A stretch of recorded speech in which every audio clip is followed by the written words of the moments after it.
Valokarnevaali on Linnanmäen jo perinteeksi muodostunut syksyinen tapahtuma, jolla haluamme tuoda valoa ja iloa tähän synkkään syksyyn. Monelle ihan pelkästään se valojen tuoma tunnelma siihen kesään verrattuna, kun kesä on meillä semmoinen onneton tapahtuma, että täällä on niin valoisaa, että ei voi valojen kanssa leikkiä.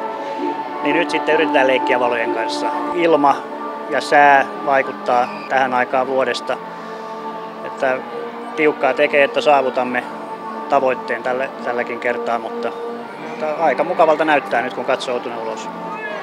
No, tämähän on ollut siis siinä mielessä oikein hyvä tapahtuma, että joka toisella vähintään on kamera mukana. Tosiaan täällä kuvataan paljon. Et ilmeisesti tämmöisistä on pulaa kohteista.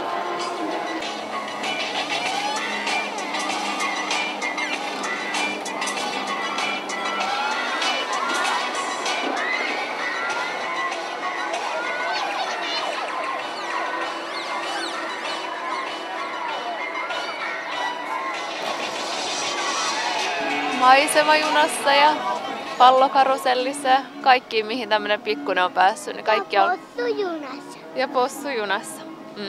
Mielestäni on tosi mukava tulla näin, että kun täällä ei ole paljon ihmisiä, ei tarvitse jonotella, että kesäsi aina niin hirveän ryysisti. Helppo, kun asuu tässä lähellä, niin tulla kyllä näin. Tykkään.